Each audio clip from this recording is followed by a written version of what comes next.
As noted, we're going to talk a little bit more on the Bitcoin side of the industry.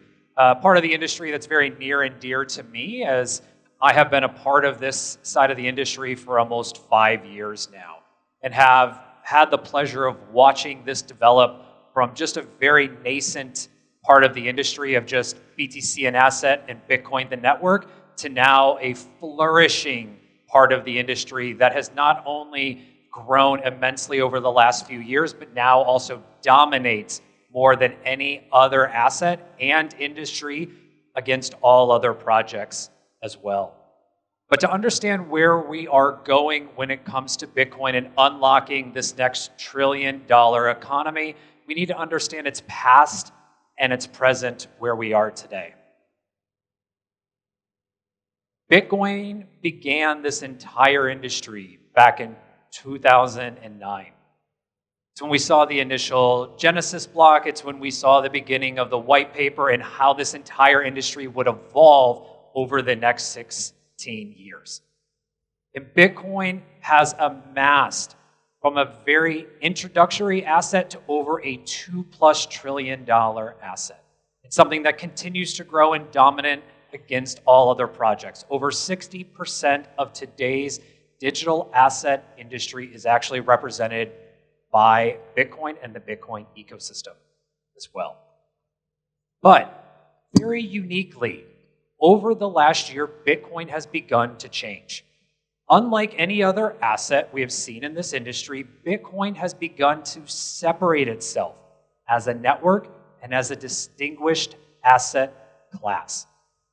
Something that we've begun to see really take approach as corporations begin to add Bitcoin onto their balance sheet, as sovereign wealth funds begin to invest in Bitcoin in their portfolios. As Bitcoin continues to grow and continues to be a part of every headline that we're seeing across the world right now. And so much that has driven the majority of policy changes globally. And in some countries or regions around the world that were once hands off of crypto and digital assets, now have begun to open arms and welcome crypto in a way they never once before. Thanks again to the dominance that we've seen across Bitcoin today. But what's next? Where do we go from here?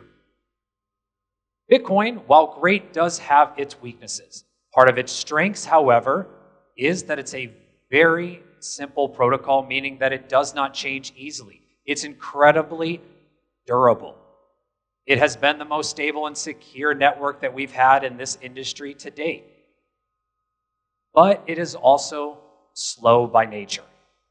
And to unlock Bitcoin's true potential, unlock that holy grail of seeing Bitcoin capital that for once stayed very dormant and suddenly has awoken, we need to see this holy trinity solved, to see Bitcoin begin to move into payments, DeFi, and so many more future applications.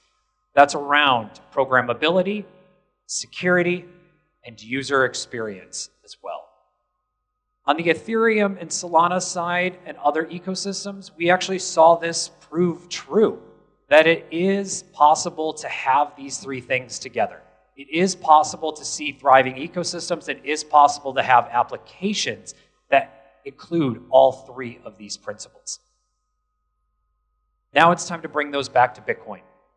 And as we take a quick step back in time, I want to look at Bitcoin's very first era, one of three. The first 12 years of Bitcoin, from its genesis until about early 2021. These first 12 years of Bitcoin gave way to a perfect foundation to set up not just Bitcoin, but this entire industry. We saw the very beginnings of NFTs. Yes, the very first NFT was actually on the Bitcoin side of the industry. The very first real-world assets, the very first domains, the very first DeFi was all taking place in Bitcoin very, very early. We also saw the rise of 4 very distinct Bitcoin layers, each bringing something unique to Bitcoin and what its possible future would be. Whether that was programmability, that was payments, that was EVM or Ethereum virtual machine compatibility, and much more. But during these first 12 years, Bitcoin was very much considered a store of value and a store of value only. Programmability, much more than what we just described, was not really looked at. Instead, again, it was focused in other ecosystems that were faster and more experimental with greater developer ecosystems. However, then we moved into Bitcoin's next era, the experimental era, where we began to see the rise of Bitcoin layers at all parts of the entire Bitcoin technical stack start to come alive. We go from half a dozen or dozen so Bitcoin layers to over 80 different Bitcoin layers and protocols, some of which sit here in the room today, and I'll be lucky enough to be on stage with shortly hereafter. We also saw the beginnings of a thriving NFT ecosystem, the beginning of new applications from everything from health, commerce, to again the reemergence of RWAs, DEXs, perps, and so much more. The idea that again, Bitcoin could have a technical stack and could thrive, could be something more than just a boring asset, but instead be something of excitement. All of this time and all of this effort, all the work that was done, the applications created, and the teams that put forth the effort to build in one of the hardest sides of the industry to date, gave way to this. Today, Bitcoin itself has an ecosystem of DeFi or BTCFi, Bitcoin DeFi as we've called it, that has amassed to almost $10 billion. Last year alone, that was $6.5 billion. From the beginning of 2024 to today, we have seen this side of the ecosystem go from $300 million to almost $10 billion. This year alone, in the first half of this year, that figure has increased almost 50%. Today, almost 0.5% of all Bitcoin's market cap is productive in applications and protocols across the industry. Something once not possible, something once not even thought about, instead only dreamt of, and today we are actually seeing that in production. And if we look at maybe the best comparable of how and where Bitcoin can grow, we look at the Ethereum side of the ecosystem. Today, Ethereum sits at around about $500 billion. And in terms of the total value that's locked in applications in DeFi across, it's about 18% of Ethereum's total market cap in those applications. Let's apply that to Bitcoin. Today, at those numbers, just under $10 billion, it presents a almost $450 billion opportunity ahead of us, with one major difference. On the Bitcoin side of the industry, there is almost 50 million active unique wallets with more than $1 of BTC active and sitting in them today, and that number is only increasing day over day, which now has brought Bitcoin into an exciting era and also showed that there is room for Bitcoin to grow in a way, again, only once dreamt of. But for all this to really happen and further unlock, we need Bitcoin layers. We need a technical architecture above the Bitcoin L1 to see scale and programmability in the ways to see over $2 trillion unlocked.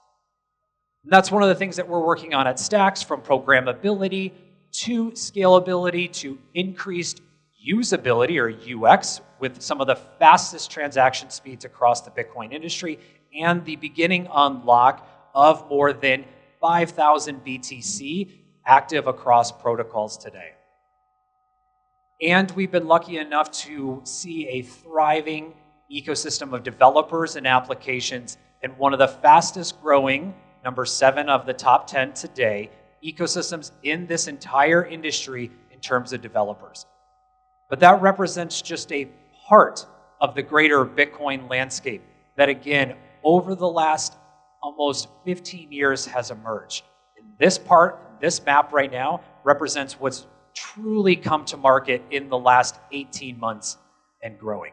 So many great protocols, again, some you're going to hear from as well later today, which all have partaked in representing one of the most exciting eras for Bitcoin to date, for me and for anyone here sitting in the room, and that is Bitcoin's productive era.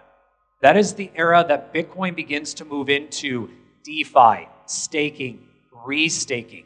These application layers that unlock Bitcoin not as a sleepy asset, not as a store of value or digital gold, but instead something much more productive and useful to many.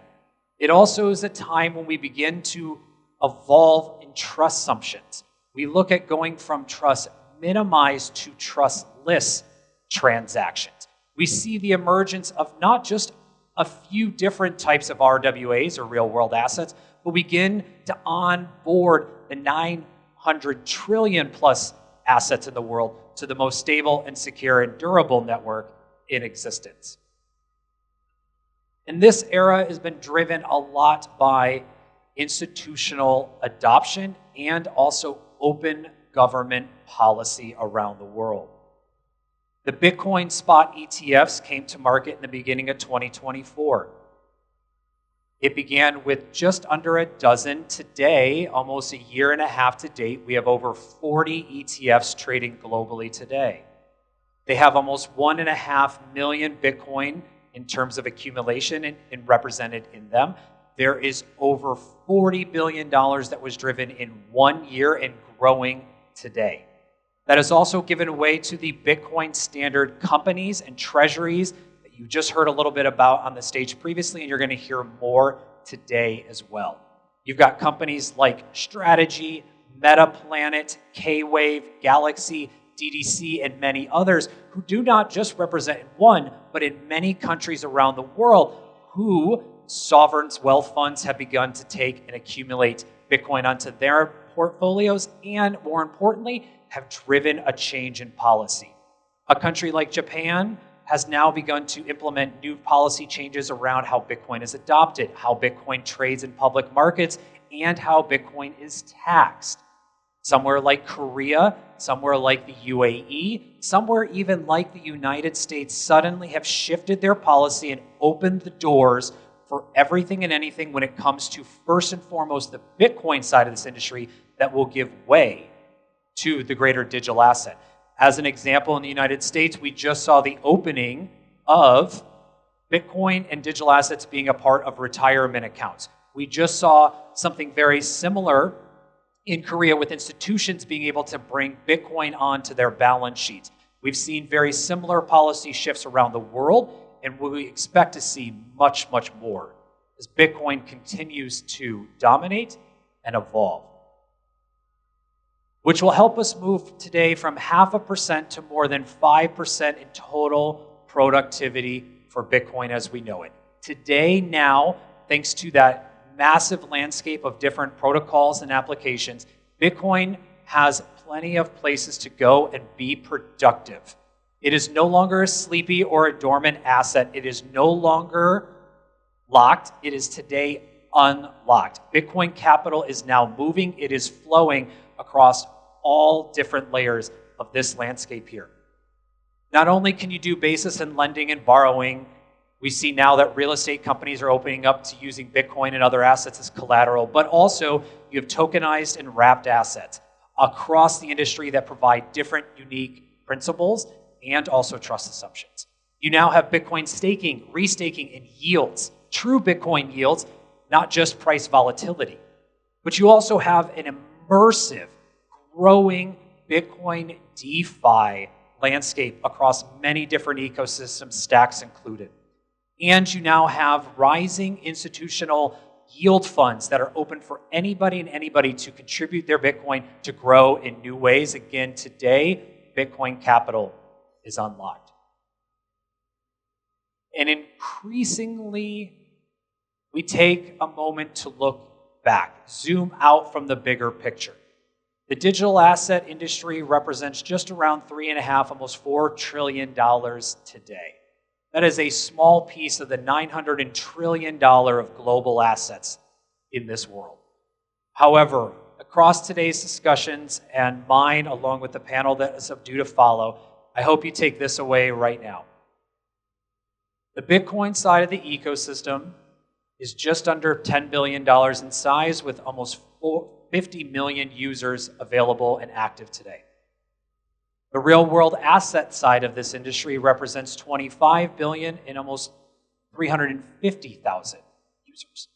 The stablecoin market, which is just beginning when it comes to DeFi, is over $260 billion and almost 200 million users. Your user base exists today if you're looking to build on the Bitcoin side of the industry. The capital that was once sat dormant is now unlocked, looking for places to go safely and in ways that it never once imagined. I welcome you to the Bitcoin side of this industry, and welcome to the era of Bitcoin productivity, where Bitcoin is unlocked and productive for the first time ever. I'm Kyle Ellicott of Stacks. Thank you very much for tuning in today.